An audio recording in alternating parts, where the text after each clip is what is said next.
母さんの介護は、お前には荷が重いよな。え？だって母さんと折り合いが悪かっただろう？伝えないわけにはいかないし、一緒に暮らした方がいいとは思うんだけど。確かに夫の言う通り、折り合いが悪かった。ただ、それは私が原因ではない。今までずっと姑からは、嫁いびりを受けていたのだ。だから夫への答えは決まっていた。いいよ別に。だって、あの言い方からして夫は私が断ると思っていたのだろう。だから驚くのも無理はないことかもしれない。そんなに心配しなくても大丈夫だから。そうは言ってもな。うまくやるから。こうなった以上、そうするしかないでしょ。私は夫に笑ってみせた。お前、何かしようとしてるのか？別にそんなことないけど。そうか。まさか母さんとの同居まで OK するとは思わなくてさ。あなたの言う通り、今まではあんまり好きじゃなかったけど、こんな状況だもん。私がお世話するしかないでしょ。本当にいいのか？きっと大変だぞ。わかってるのか？さすがにここまで無理だろうと言われると、少しイライラしてくる。それをぐっと抑えて夫に言った。大丈夫だって言ってるでしょ。それにお母さんだって自分の立場くらいわかるでしょ。そうだといいんだけど。夫は姑には逆らえなかった。だけど私はそれでも構わなかったのだ。姑が介護になった状況は神様がくれたチャンスだと思った。これを逃したら二度とこんな機会はないかもしれない。そう思うと私の覚悟は決まった。ようやく私にも復讐のチャンスが来たわ。こうして私の姑に対する復讐の鐘が鳴ったのだ。私の名前はのぞみ。至って普通の専業主婦だ。夫の啓太とは今年で結婚4年目になる。知り合いの紹介で出会った私たちだったが、初対面でも初めて会った気がしなかった。何より趣味や価値観などがバッチリ合っていたこともあり、すぐに仲を深めていった。よかったら付き合ってくれないかな？うん、私でよければ。食事に行ったレストランで私は告白された。断る理由なんてものは存在していなかったのだ。それじゃ、これからもよろしく。大事にするから。付き合い始めてからも順調で、この人と結婚できたらなと思うようになっていた。付き合い始めて半年後のこと。結婚しよう。嬉しい。彼からプロポーズをされて、私たちは結婚した。それと一つ提案があるんだけど。何でも言って。結婚したら専業主婦になってほしいんだ。専業主婦か。嫌だった？そんなことないよ。正直、この提案は嬉しかった。仕事は嫌いではなかったが、家庭で夫を支えることには憧れもあったのだ。啓太との結婚生活は希望に満ち溢れていたが、ある問題があった。それは姑の存在である。結婚の挨拶では特に何も起こらなかったのだが、結婚してから状況は一変した。のぞみさん、ちょっと頼みたいことがあるから、家に来てくれない？はい、それじゃあ、いつそちらに行けば？すると姑は食い気味にこう答えた。そんなの決まってるでしょ。今からよ。え？今からですか？そう、今からよ。すぐに来てね。そう言って姑は電話を切ったのだ。どうかした？あ、お母さんが今から来いって。ああ、それならすぐに行った方がいいな。え？一緒に来てくれないの？ほら、俺は呼ばれてないしさ。それに変なことにはならないだろうし。この時の夫には疑問しかなかった。自分の名前は出ていないからといって、義実家に妻だけを行かせるものなのかと不信感が湧いた。さらに明らかに姑の話題を避けているようにも思えたのだ。結局、夫がついてくることはなく、一人で義実家に向かうことに。しかもこの時の時刻は夜の20時を過ぎていた。遅かったじゃない。何をしてたの？すみません。電車が混んでいて。義実家についての第一声がそれである。そして、姑の嫁いびりが幕を開けた瞬間だった。まあいいわ。すると姑は呆れた表情でため息をついた。それで今日はどんな要件でしょうか？そうだったわね。はい、これ。これは？見てわかるでしょ？ほうきよ。それを使って掃除してちょうだい。ちょっと腰を痛めちゃってね。こんなことのために呼ばれたのかと言葉が出なかった。すると呆然とする私を見て、姑はさらに嫌味を続ける。まさか、掃除もできないわけじゃないわよね。ほうけてないでさっさとやって。はい。私は思わずそう返事していた。普通に考えれば受け入れることはできないだろうが、相手は姑だ。ここで姑に逆らえば余計にひどいことが起きるんじゃないかと思った。さっさと終わらせて帰ろう。それから姑の指示通りに隅々まで掃除をした。途中からは嫌だとか疲れたといったことは考えないようにしていた。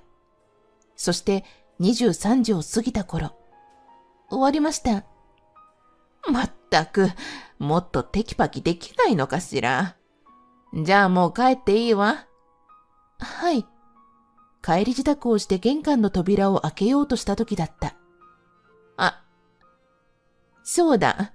言い忘れてたけど、私が連絡したらすぐに来てね。もし来なかったら？その時はどうなっても知らないわ。この時、姑の笑った顔が悪魔のように見えた。そして直感で理解したのだ。私は家路を急いだ。あまり期待はしていなかったが、早くこのことを夫に伝えて、どうにかしてもらいたかった。今の私に頼れる人物と言ったら、夫しか考えられなかったからだ。ただいま。家に着いたのは24時を回ったところだった。身体的にも精神的にも疲れていた私はすぐに横になりたかったのだが、リビングに向かうとそこには酔っ払った夫がテーブルに突っ伏していた。ちょっと、あなた？帰ってきたのか。帰ってきたのかじゃないわよ。こっちはこんな時間まで大変だったんだから。ああ、そうか。お疲れ。それだけ言うと夫はまた寝てしまう。これほど頼りにならないとは思わなかった。結局その後起きることはなく朝を迎える。悪かったな。そう思うならどうにかしてよ。え？何が？何がじゃないでしょ。お母さんのことよ。ああ。なんとも歯切れの悪い返事をする。そして私はずっと気になっていたことを聞いてみることにした。前から思ってたんだけど、お母さんの話題になるといつも避けるよね。夫は下を向いて黙ってしまった。少しの沈黙が流れると、ゆっくりと口を開いたのだ。逆らえないんだよ。は？だから、母さんの言うことには逆らえないんだよ。どういうこと？子供の頃から厳しくてさ、それで。夫はぽつりぽつりと姑に対する思いを打ち明けてくれた。今まで何とかなっていたのは義父がいたからだ。しかしそんな義父も私たちが結婚する1年前に亡くなっていた。つまりは義父が夫と姑の間に立つ形で均衡を保っていたらしい。だったらもっと早く言ってくれればよかったのに。こんなこと言えるわけないだろう。私たちは夫婦なんだからもっと話してよ。悪かったよ。今度からは気をつけるよ。俺もこのままじゃダメだとは思ってるんだ。夫の本音をやっと聞いた気がした。それに前向きな発言をしてくれたことで、私もこれならなんとかなるかもと思ったのだ。それから夫は少し自信がついたように思えた。そしてすぐにそんな夫を試すかのような日がやってくる。またお母さんから電話があって来てくれって。そうか。大丈夫？俺も覚悟を決めないとな。俺も行くよ。夫がこの言葉を言ってくれるのを待っていた。2日後、私たちは義実家へ向かう。しかし、義実家に着くとそれまでに感じていた期待感は、もろくも崩れ去ることになる。あら、今日はケイタも来たのね。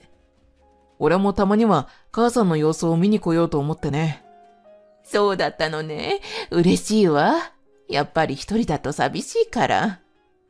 夫が来たことが嬉しかったのか、姑も私には見せたことのない笑顔を向けていた。この調子なら、姑も無理な注文はしてこないだろうと思っていたのだ。ひとまず、リビングでお茶を飲みながら談笑していると、姑の視線がこちらを向いた。嫌な予感がひしひしと伝わってくる。お茶菓子がなくなったわね。悪いんだけど、駅前の和菓子屋さんで買ってきてくれないのぞみさん。駅前ですか？でもここからだと時間がかかると。そうね。でもあそこのお菓子は美味しいからね。それに今日は久しぶりにケイタが来てくれたんだもの。私は夫の方を見た。しかし夫は目線をそらしたのだ。そういえば、ケイタもあそこの和菓子は好きだったわよね。ああ、そうだね。数日前にあれほど覚悟を決めていたはずなのに、私を助けてくれるどころか、姑の言うことにはいはいとうなずくだけのロボットのようだった。私はそんな夫の姿を見て、これを機に頼ることをやめようと思ったほどだ。のぞみさん、ケイタも待ってるみたいだから、よろしく。はい、わかりました。夫の方を見ずに私は返事をした。もしかしたら夫は後から追いかけてきてくれるのではないかと思ったが、そんなことはみじんもなかったのだ。私は往復で1時間近くの時間を費やし、義実家へと戻ってきた。あら、帰ってきたのね。買ってきたものは冷蔵庫にでも入れておいてくれる？あれ、どこかに出かけるんですか？ああ、のぞみさんには言ってなかったわね。これからケイタと食事に行こうかと思って。食事？すると姑はあからさまに嫌な顔をした。もしかして一緒に行けると思った？残念だけど、留守番をお願いね。今日は久しぶりの親子の再会なのよ。わかるでしょ？そんなものわかりたくもなかった。ケイタはどこに？さあ。私は姑だけでなく、夫に対する怒りにも燃えていた。そうですか。すみませんが、大事な用事を思い出したので帰ります。そんな勝手は許さないわよ。本当にすみません。私はプライドなんてものはとうに捨てる覚悟はあった。ここはひたすら謝って、いち早くこの場から去りたかったのだ。そこまで言うなら仕方ないわね。はい、私の分まで楽しんできてください。私が帰る準備をしていると夫が現れたのです。おい、どこに行くんだ？どこに行く？それはこっちのセリフだけど。私は今から帰るの。あなたは楽しんできて。それじゃ。一切夫の方を振り返ることなく、義実家を出た。夫からは着信があったが、全部無視したのだ。夫が帰ってきたのは22時を過ぎた頃だった。なんで電話に出ないんだよ。あんなことされたらもう関わりたくなくなるでしょ。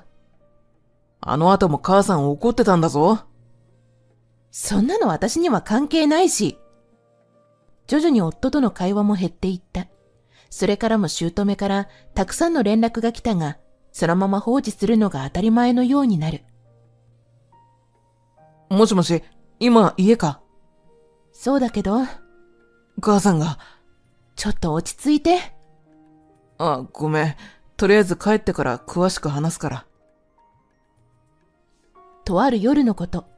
夫から電話が来たと思ったら、かなり動揺しているのか話が伝わってこない。仕事から帰ってきた夫はやけに疲れた様子を見せていた。それでどうかしたの？実は、母さんの腰が悪化したらしくて。そうなんだ。お母さん一人でしょ？大丈夫なの？すると夫は少し言いづらそうにしていた。介護する必要がありそうなんだけど、母さんの介護は、お前には荷が重いよな。え？だって母さんと折り合いが悪かっただろ？母さんから言われたんだけど、伝えないわけにはいかないし、一緒に暮らした方がいいとは思うんだけど。確かに、高齢の姑を一人にしておくのは心配だという夫の気持ちは理解できる。今まで姑にされてきたことを思えば、ほとんどの人なら同居を拒否するだろう。しかし、夫への答えは決まっていた。お母さんの介護でしょ？いいよ別に。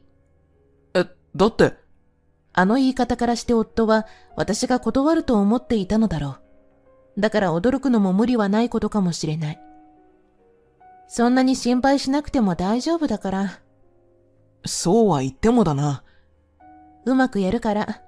こうなった以上、そうするしかないでしょ。私は夫に笑ってみせた。お前、何かしようとしてるのか？別にそんなことないけど。そうか。まさか母さんとの同居まで OK するとは思わなくてさ。あなたの言う通り、今まではあんまり好きじゃなかったけど、こんな状況だもん。私がお世話するしかないでしょ。本当にいいのか？きっと大変だぞ。わかってるのか？さすがにここまで無理だろうと言われると少しイライラしてくる。それをぐっと抑えて夫に言った。大丈夫だって言ってるでしょ。それにお母さんだって自分の立場くらいわかるでしょ。そうだといいんだけど。夫は姑には逆らえなかった。だけど私はそれでも構わなかったのだ。何しろ私にとって姑が介護になった状況は神様がくれたチャンスだと思った。これを逃したら二度とこんな機会はないかもしれない。そう思うと私の覚悟は決まった。ようやく私にも復讐のチャンスが来たわ。こうして私の姑に対する復讐の鐘が鳴ったのだ。ただ、夫は私の決定に懐疑的で、何度も本当にいいのかと繰り返し聞いてきた。あなたの言う通り、お母さんにはいびられてきたけど、今はそんなこと言ってる状況じゃないでしょ？それにあなた一人で世話できるの？確かにそれは厳しいけど。だから心配いらない。きっちり仕事はこなすから。この時考えていたのは、姑への復讐だけではない。それを悟られないようにしていた。まさか自分もターゲットになるなんて思いもしていないだろう。これから起こることを考えると少し笑ってしまいそうになる。わかったよ。それじゃ、俺から母さんには連絡しておくからな。そして1週間後に、義実家での同居がスタートした。これからよろしくお願いします。しかし姑は返事をしなかった。おそらく姑からの連絡を無視していたからだろう。今更どう思われようと関係なかった。姑の状況は夫から聞いてはいたが、相当悪いようだ。これからは私たちの指示に従ってもらうからね。私たち？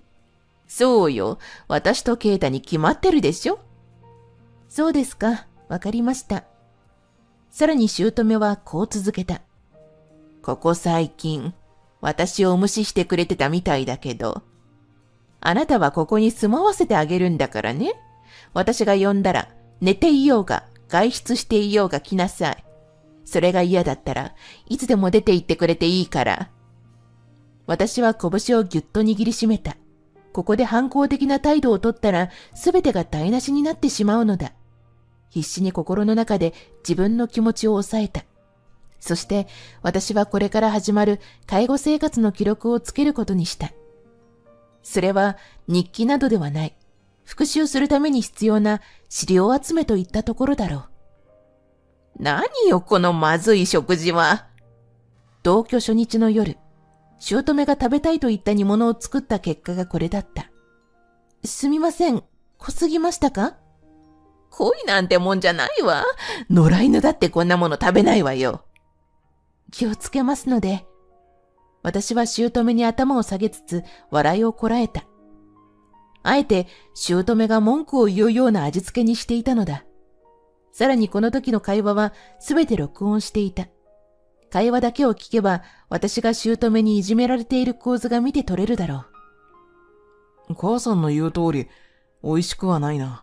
下手になった。ここで夫が割って入ってくる。姑もそうだが、この男のせいで、どれだけ辛酸を舐めさせられたことか。じゃあ作り直しますね。いいわ。もうこんなまずいものを食べたせいで食欲も失せたわ。さっさと片付けてちょうだい。もういいから部屋まで連れて行ってちょうだい。姑は一人で歩くのも困難になっていた。私が肩を貸して部屋まで連れて行く。リビングに戻ると夫は食事を続けていた。こんなもの母さんには二度と作るなよ。こちらを一切見ずにそう言った。だったらあなたが作れば？その方が喜ぶんじゃない？夫の一言にイラッとした私はそう答えた。すると夫は机をバンと叩き立ち上がる。俺はお前のために言ってるんだ。しかし、私にはこれっぽっちも響かない。ご忠告ありがとう。でもそんなことを言うんだったら、お母さんに言ってもらえると助かるんだけどね。何？とにかく、私がお母さんのお世話をしてるんだから、文句があるならあなたも手伝ってからにしてね。そう言うと夫は黙ってしまった。本当に残念だ。結婚する前は自信にも満ちていた夫だったが、結局は姑の操り人形だったということだろう。それに気づくことができなかった自分が恥ずかしく思えるほどだ。それからも定期的に適当な味付けをした食事を出した。姑のストレスを溜めさせるためだ。のぞみさん、この後部屋に来てもらえる？ある日の朝、私は姑にそう言われて部屋に向かった。何か用ですか？どうも最近、調子に乗ってると思ってね。嫁は姑の指示に従うものでしょ。はあ。だからのぞみさんには罰を与える必要があると思ってね。そう言うと姑はポケットからあるものを取り出した。これ、何かわかる？その手に持っていたのは幼い頃に亡くなった祖母にもらったペンダントだった。ただそれは部屋のアクセサリーボックスにしまっていたはずだ。なんで持ってるんですか？大切なものなんでしょ？だったら肌身離さず持っておかないと。すると姑は目の前で驚きの行動に出る。手に持っていたペンダントを床に思い切り投げつけたのだ。ガラスでできていたペンダントは粉々になり、もはや原型をとどめていなかった。これでわかったでしょ。反抗的な態度を取るようだったら、これからもあなたの大切なものがどんどんなくなるわよ。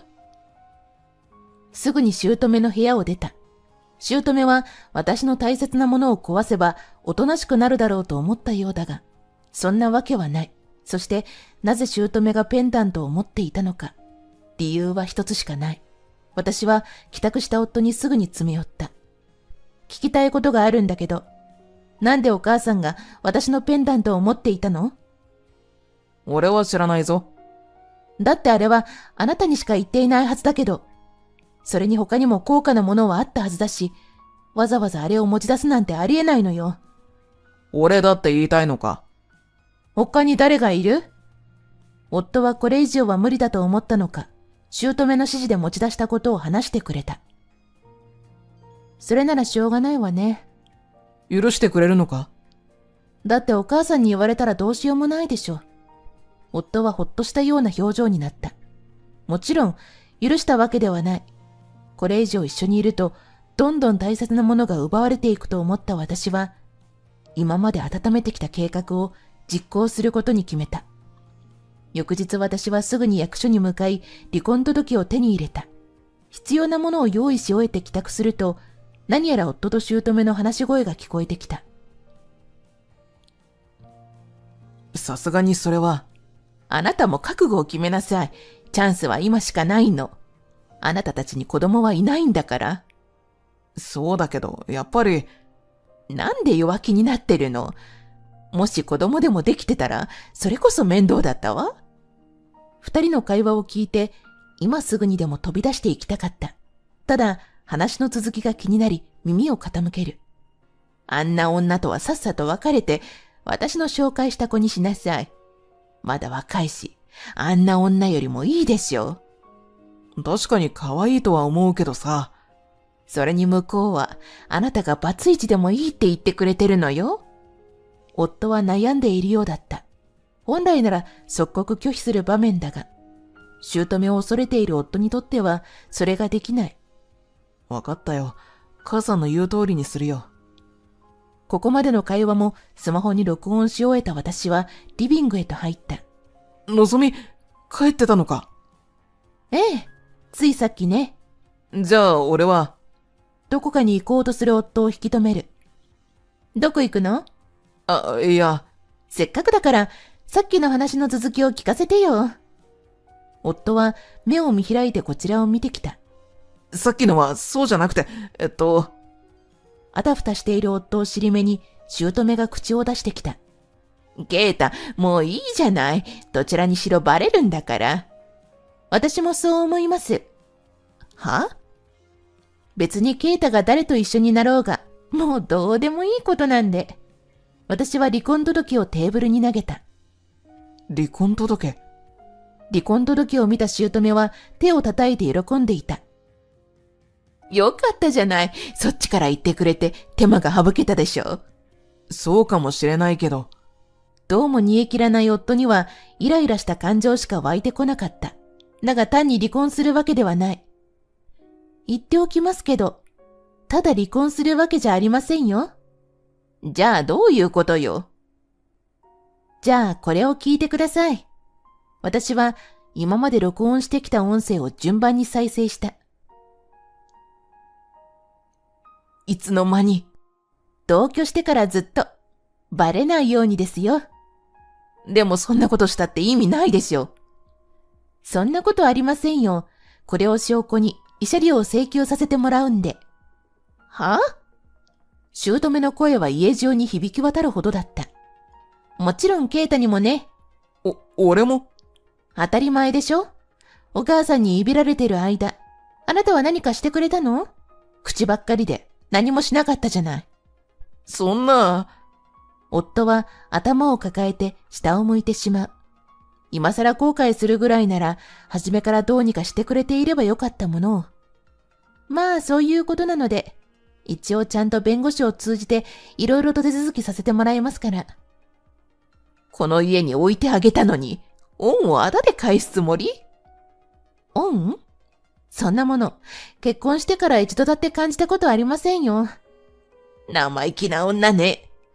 姑も怒りが頂点に達したのか、近くにあったマグカップをこちらに投げつけようとしてきた。